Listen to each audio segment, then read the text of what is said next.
Red Room, and which is no longer open, unfortunately. It was a great venue. But that was our first show, and we played, and it was packed. The whole place was full, and we have a live recording of it, and you can hear people just cheering in between the songs and like whooping and hollering during our solos and stuff.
Recording in progress.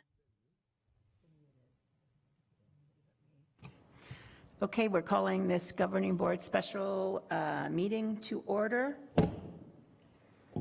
We are all here, and we are going to start with item number 2, review and discussion of the Chancellor's goals and objectives for the governing board. So Dr. Nassi, welcome to your first real meeting. Thank you. Thank you. Thank you, Madam Chair, Vice Chair, Board Members Garcia, Gonzalez, and Taylor.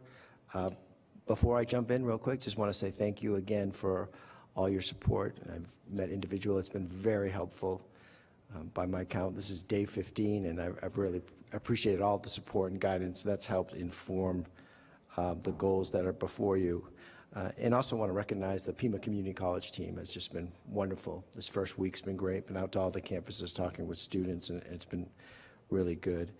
As I drafted the goals, as I thought about them, I really also thought about the time frame for evaluation. So it's my understanding that the Chancellor is evaluated in April. So the goals that I've framed here today, that's number one, is I wanted them to be something that could be achievable, measurable, relevant, and so forth, and be done prior to the evaluation. So that was one of the considerations around the dates and so forth. And then the rest are based on priorities that I've heard from the team, from you certainly, in the communities, and I'll go through kind of my rationale behind each of those. Obviously, the first one was the Higher Learning Commission accreditation. That's obviously a priority.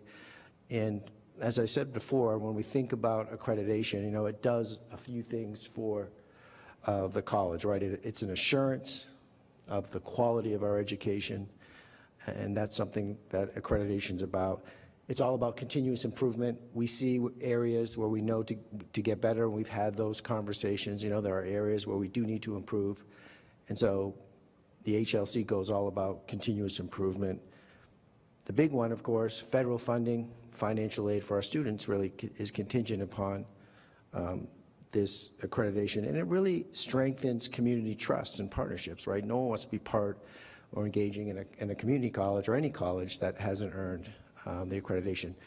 I've been working a lot with the team. I know we've met to discuss accreditation, so as I thought about, what are the goals here, obviously we want to make sure that our assurance argument and all the appropriate documentation is in on time and is fully vetted and submitted. We also then have to begin preparation for the visit from the team in December and make sure we're prepared accordingly. And then the big thing, if they come in December, we'll learn something about ourselves, we'll get that. In February, we can expect that information back on where we go. And so part of my goal is we'll receive, assuming the timeline's there, we'll get information back in February. In March, we'll sit down with the team and come up with a plan on how to address whatever shortcomings we have, how we can build on successes. I'm hoping we'll see a lot of great things we're doing from HLC as well, right? There'll be some improvements, certainly, but there'll also be, I know that from my look at the assurance argument, there's a lot of things we're doing very well, and we want to build on those as well. So that was kind of how I was thinking about that particular goal, and I welcome your input, feedback on it.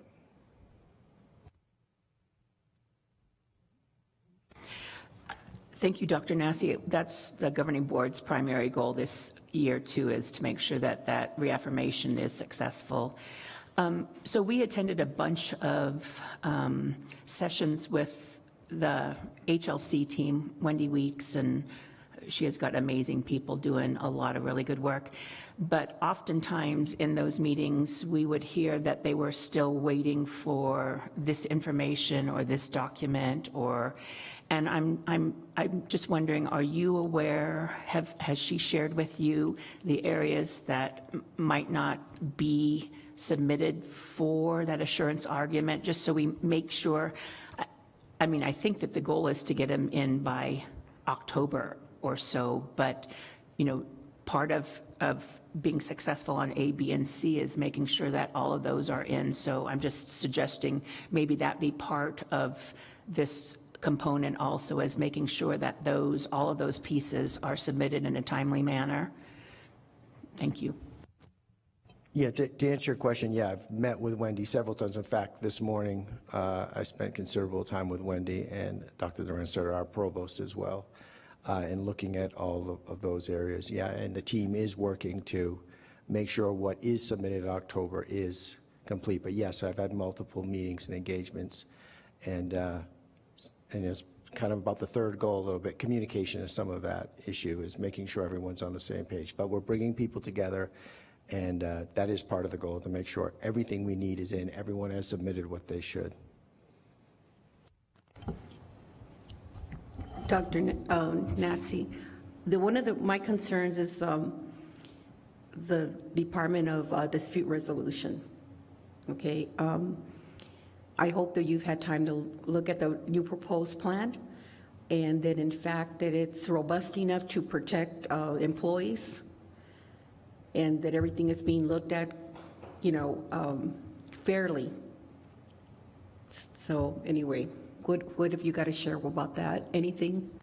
Yeah, you're right. The Office of Dispute, which once was Resolution, is now Resources, right? ODR, right? So, in fact, on All College Day, that office laid out, some of the new processes and procedure for that.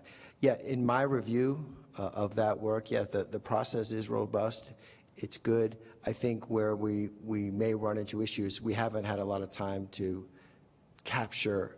It's not been in place long enough for HLC to say, oh, we have data to see what's working, what's not. So I think we'll be able to find, hey, you've got a process, it's in place. Students, faculty, and staff can access a complaint process. That's the big thing there. And there's a step-by-step. But I don't know if we have had enough time yet to say, okay, and since we've had this in place, we can see what's working, what's not as much. But yes, I do think the process in place is compliant with the HLC standards. Then the other part is, hopefully, with your presence here now as a new chancellor, that people can trust the leadership that we now have in place. I really feel that's really important. And I think that if, one of the issues that we had, I guess originally may have been that people are afraid to say anything. They're afraid of retaliation. So I'm really hopeful, and I'm glad to see you here. We fully support you, and we'll do anything we can to help you and in our college.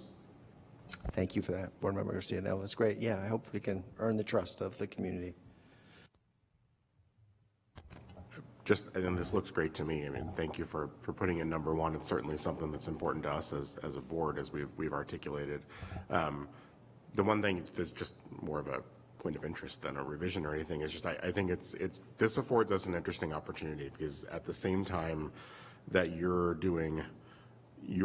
educating yourself through the listening and learning sessions and all of that, and understanding the breadth and depth of what Pima is with an outside perspective. We also have the advantage of having the HLC coming in and doing the same. And so what I'm most excited about is the ability to, when we get to kind of the end of both of those, to put those both next to each other and get what your thoughts are on what the next chapter is going to look like, and then HLC's look on, and your look as well, on what's working well and where we have areas for improvement, and then combine that together to push us forward. So I think there's a lot of power in that, and I'm looking forward to seeing it. Yeah, that'll be great. We'll learn something for sure. And I just wanted to add one more thing. I really appreciate the fact that you've got measurable results listed right from the beginning, something we've been asking for, and I think it's really going to be helpful. We need a measure.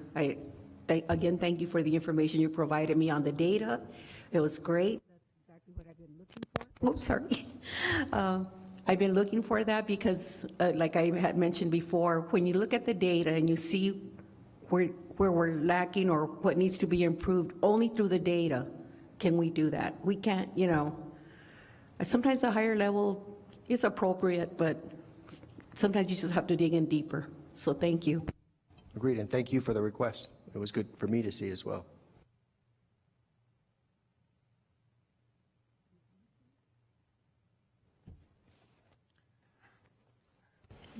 No specific comments, but I think it's good that we are dialoguing in reference to communication. I think it's very important that we need to continue on what we need to do in reference to our check and balances, especially with HLC, which is the priority right now. Okay, I'll jump to goal number 2, unless there's any more discussion. So HLC was number 1 on the list in terms of goals. And of course, the next was around enrollment, all right, bringing people into the college. And then another part of it, right, retaining students, making sure students stick with us. So certainly, right, enrollment and retention are the lifeblood of the college, and it's about our mission, right? And of course, a lot of things come through that. Enrollment and retention is first of all, a level of financial stability and resource allocation, right? We can be more efficient if we're keeping more of our students. Obviously, we're bringing more students in. But it's also meeting a community need, right? This is about access, and that's our mission, right? Providing post-secondary education to our community, whatever that looks like for the various members of the community and workforce needs. And like HLC, right, there's also an institutional reputation that's important, right? If the headline is always Pima Community College is losing enrollment or not retaining their students, right, it does us harm as an organization. And so this is why this was a priority. In terms of the specific goals, the concrete numbers there, again, the evaluation's in April, so I needed to be finished by March. So of course, we're thinking about fall enrollment always as kind of a natural, right, the start of school. And we will work towards fall enrollment. But towards the evaluation, we said, okay, let's talk about the spring, though. Let's talk about the immediate enrollment in January, if you will. And so what I've committed to in the goal is to increase the enrollment that you see there by 2% by March 22nd, which is kind of the end of students enrolling for that spring term. And I think the exciting one, too, is we know every year by looking at the data, I think we looked, Nick, at a 10-year trend on the retention. So we looked at the past 10 years, And we can say pretty, right, strongly that there's 10 students that start with us, if you will, in the fall. And by January, about 6.5, a little less, are still with us. And so what I'm challenging the team and the administration to do is, what can we do to move that just by a couple %? You know, what we know who those students are, and we know every year that we're going to lose around 4 of them. So what can we do to move that percentage and retain a higher percentage of our students than we historically have done? You know, even though it's the small percentage, that's hundreds of students, right? If we can move the needle even that much. And I think, you know, we'll learn something. What's working, what's not. You know, what students have left. Can we say, okay, we have this group of students, we know who they are. We can tell by, you know, a variety of factors, GPA, these students are going to be okay. They're part of the 6. It's the 6.5, the 7th student, if you will, that I'm really interested in really doing outreach and intervention, working with faculty, working with advisors to try to keep more of those students with us for that next time. And that gives us perhaps a model moving forward, right, to continue to try to keep those. So that's kind of how I thought about these two particular goals. I have a few questions about enrollment, and I should know since I've been here forever, but for some reason. So when we talk about that, that increased college enrollment from that to that 2% increase, and that's spring to spring, I'm assuming, correct? Nope, that's actually, yes, that is increasing the spring enrollment of last year to, you see the goal, so from 44 to 45. So my question is, and maybe Nick's here, I see. Hi, welcome, Nick. It's nice to see you. When we talk about enrollment, so like right now we're talking about enrollment, do enrollment numbers that are given right now include the students that are enrolled for the second 8-week courses? But then the second 8-week, once the second 8 weeks start, there may be students that are enrolling for those second 8-week courses all the way up until the day before, correct? So that's why it's important to use the midterm to midterm. Okay, I understand that then. My second question is, do we keep track of, and I'm not sure, I don't think this is necessarily persistence or retention, but do we keep track of students start at the beginning of the semester and how many of them complete their courses by the end of the semester? Are we concerned with that number? And I know it's slightly different than the beginning of the semester to the beginning of the next semester, right? But obviously the students that don't complete the courses of the semester, they could still be enrolled again for semester number 2, but if they weren't successful in their classes in semester 1, we still are at a disadvantage, and I'm wondering, do we keep track of those students? Yeah, I'll let Nick speak to it if she wants to, but I think that's what you're talking about is non-success, right? First of all, do we keep track of the students who pass their classes or even stay in their classes, even if they failed? Right. I think we do, right? We do have a non-success rate. In other words, we see this many students were just not successful in their classes. Because basically, if they're not successful in semester 1 classes, even if they are in semester 2, that's not 100% success. And Nick, you don't have to answer this now. You can get back to us if it's something that you need more time on to, if it's not something that's right at your fingertips. It's just something that I was wondering about. Yeah, I think both, right? I think it's interesting. I can't speak to this data, but you have students, first of all, who pass all their classes and don't come back, which is interesting, right? You have people that are doing fine academically and then just are gone. You also have students who will fail a class or 2 but still come back. Right, so they weren't successful maybe and still come up, and I think variations, and I think it's interesting to look at where can we help, you know, which student. It's a shame, especially, that's kind of an interesting group. If you pass all your classes and you don't come back, why? You know, what could we have done differently? Maybe you transferred right away, who knows, you know, we have to look at that. I just want to add that I think sometimes, I'll give myself as an example. When I was coming to school here, I would take classes that I needed for my job. There wasn't necessarily a degree program or anything. It's just something that I needed. So I'd come, take the class, and I'd be done. Needed accounting, needed a writing class or presentation class, whatever it may be. And so maybe that's the other part of it. Maybe they only need the one class or the two, and then they don't come back. So.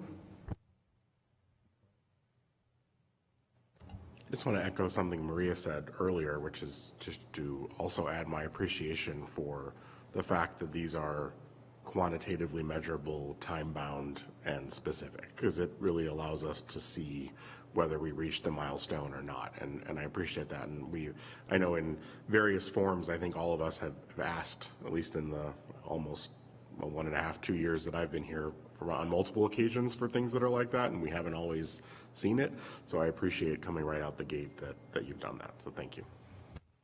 That's right. Specific, measurable, right?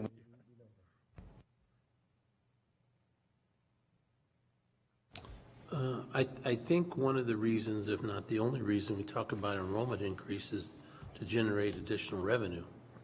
I mean, I don't know what the other reasons are to want increased enrollment. But with that in mind, I think what I would like to see is if you reach that goal of 2%, how much of a revenue increase we'd see in the budget, and how does that compare to the last 2 or 3 years of tuition increases?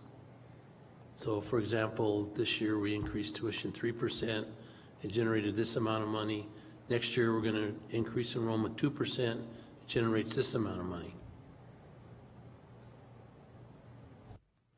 Yeah, I think we can do that, right? We can calculate what the financial impact would be for the 2% increase in enrollment.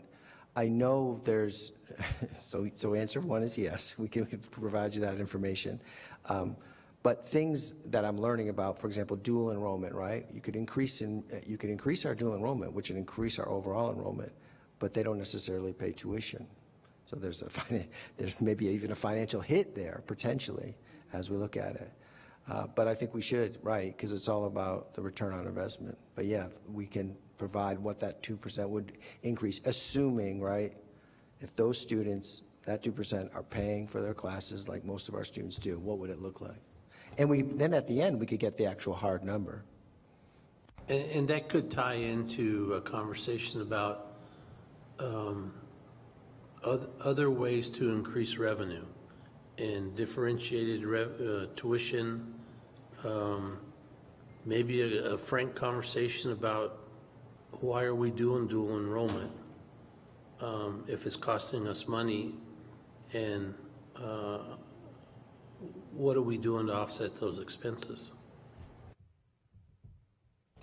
Yeah, I welcome that conversation, right? Right, not everything is clean, but we can set up a discussion around that, a workshop. Right, here's the enrollment numbers, but what's the paid enrollment look like? That might be a different conversation. That would be that revenue number. And then in addition to that conversation, the conversation that you and I have had about at what point in time do we have a conversation and a decision made on the worth of taking a Pima College course or certification course, program or degree, and as it relates to salaries for the future of the students. Meaning, if we have a CNA program and the graduates are making minimum wage, why are we taking money to train somebody to get a minimum wage job when there are other places they can go to do that? And are we really doing this student a service? Right, program viability, right, should include the wage outcomes for those programs. Because the feds have shut down a lot of the private schools for just that reason. The students were paying more in tuition than they could ever recover in salaries, and they no longer exist, some of them. DeVry, for example, has shut down the whole organization, I think, just because they were charging more than the student could pay once they started gainful employment. So I think at some point in time, we need to have that conversation. Are we doing the students a favor by collecting fees from them and then getting them a minimum wage job? Childcare, CNAs, things like that. Agreed. I would like to say that maybe, as you're talking about the CNA program, if we have a path for something additional to the CNA program, and we're building on it, that would be a different way of looking at it, so that, because some people have to start somewhere and they need a job. So I would just think that, we need to look at building on some of those lower ones, those classifications.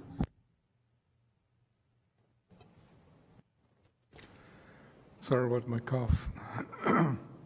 I just wanted to say that in reference to the dual enrollment, it provides the young people an opportunity in reference to really utilize and capitalize in reference to what Pima has to offer, in reference to their interests, and also in reference to the path they want to take.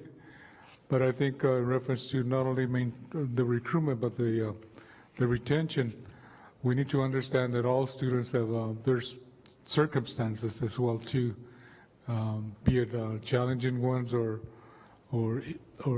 just emergencies that happens in reference to leaving or exiting Pima College as well too. But I think once we develop with the new the welcoming of all students, I think we can change it around as well too. But I think that's the dual enrollment. We need to provide those opportunities as well too. Thank you. And one more, I'm sorry. Anyway, I'm trying not to say I'm sorry, okay? So, but anyway, one of the things that I read recently was the fact that Maricopa had increased their rates because they're offering bachelor programs. I think it was either Cochise, no, not Cochise, maybe it was Yavapai, but it's one of the colleges here in Arizona. And I know that at some point in time, Teresa, we had talked about getting a bachelor's degree for education, correct? And then the other one, which I would think could apply, would be the nursing program. I know we're only allowed 2, right? So, but I think it would increase enrollment, and I mean, it's a need. So think about that. Yeah, I think we're excited, I think, about the opportunities for bachelor degrees. I think we're overdue. I agree. Education and nursing are certainly some areas that are right, but even like a management, supervision and management, and that way you can have specializations, right? You could have public safety supervision and management or HR. So there's a lot of opportunities. So agreed. I'm excited about the opportunity to explore bachelor degrees, and maybe that will be part of our next strategic plan, should you approve the extension in the next section.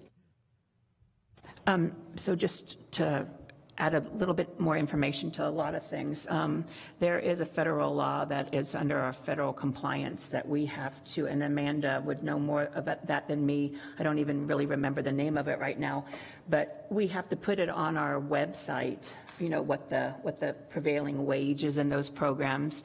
And so I'm pretty sure that we know which ones are not gonna serve our students the best. And I think what Wade's saying is we've already done the work to know which ones are low wages. Now we need to see, is that really in the benefit of the students? The second thing is I have always heard we can do 2 bachelors, but I was reading the state statute last 2 Wednesdays ago, and it says 5% of the total number of degrees and certificates that we offer is the number of BAs that we can offer. So I'm not sure why that 2 is always floating around everywhere, but when I read that, I was like, that's weird. And I'm pretty sure we offer, a couple hundred programs and degrees and certificates, I thought. But anyway, I did have one more comment on, now it's out of my mind, sorry. Oh, well. Was it on the goal, enrollment and retention? Oh, yes. One other thing that Wade mentioned that I'm also concerned with, we've spent a lot of money on building more buildings and parking lots and all of this kind of stuff. And I went to the first day of classes. I was meeting with an instructor, Charles Wacker, at the downtown campus. I left my house, I thought with plenty of time, and I'm driving down the road. I'm like, oh my God, parking lots are going to be completely full. I'm going to be late because I'm going to have to find a space. And the parking lot at the downtown campus was maybe a fifth full, maybe not even that much. So when I was driving by the next day, I saw that they're doing something there where the Catholic Health Service building used to be that Pima bought and is torn down. And I wasn't sure what they were doing, if they're making more parking lots or not. But, that's one other thing that maybe we need to pay attention to, as far as if enrollment isn't increasing at a significant enough rate, we really shouldn't be making more parking lots or building more buildings unless, the enrollment in those areas need it. Thank you.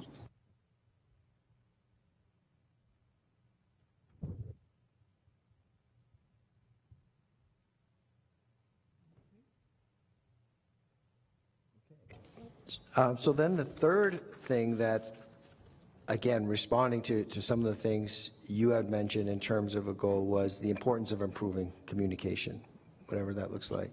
And I think it's important, right? Communication, first and foremost, right, that enhances transparency, which leads to trust. And that's how good organizations run, right? There has to be a level of trust with the community internally. To your point, Board Member Garcia, that's important. It's also key to supporting student success. We've got to be honest, right? That communication has to be there. And it really strengthens the engagement and collaboration that's necessary for innovation and doing interesting things, bachelor's degree, all the things that you've mentioned here, and continuing to improve. So the goal here is to complete, and I did a lot of them this week, the listening and learning sessions with students. I had a great session with students at our aviation program just yesterday.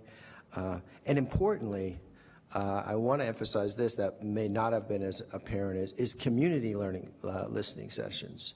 I am committed to going out to each of your districts and where the campuses reside in those districts or wherever, and hearing from the community.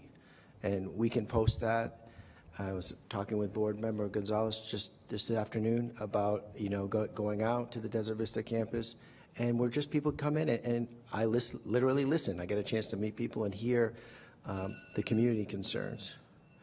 Oh, my overtime? Okay. So I will continue to hold those sessions with a variety of constituencies. And when we get to the end of the 100 days, I'll publish a report to kind of show the community what I've learned, what are some of the emergent priorities out of that. Again, I think that kind of fits into your point, Board Member Taylor, like part of the overall learning process. But then afterwards, okay, we get through that 100 days, we've learned some things, we see some things, then it's about forming teams, right? And what actions can we take around those priorities?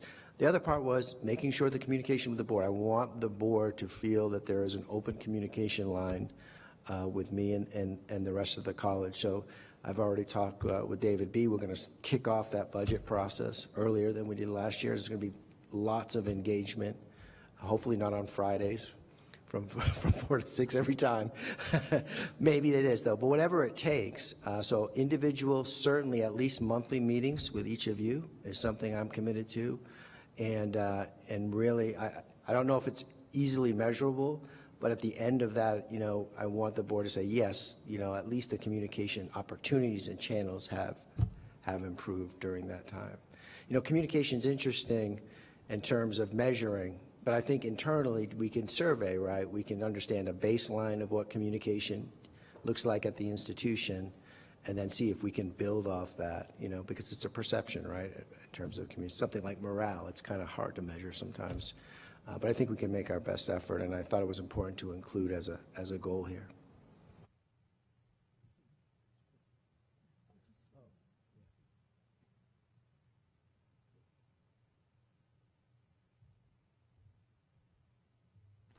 I'm glad that you didn't put a pre and a post test for the board members, because that's normally in education how they determine if a teacher is doing well or not, right? And I was really appreciative that you didn't do that for us and for you.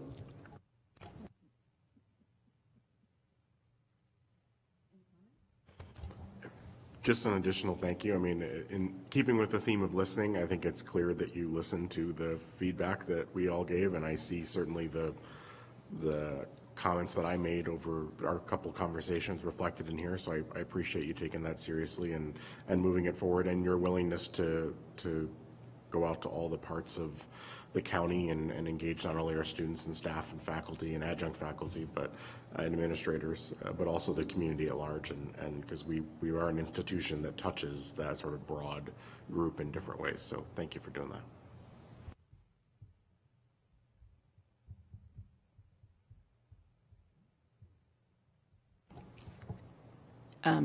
Dr. Nassi, I think these are great goals. They're things that we care about, and they're things that are going to help the college move in the direction we want it to move. So thank you for putting this list together. Do any other board members have any comments on this, or should we move to the next action item? Luis? I just want to also thank Dr. Nassi in reference to his listening and going out there with the community. I think it's very important, not only the meeting with the faculty and staff, but more important, what PCC stands for, Pima Community College, and the imperative word would be community.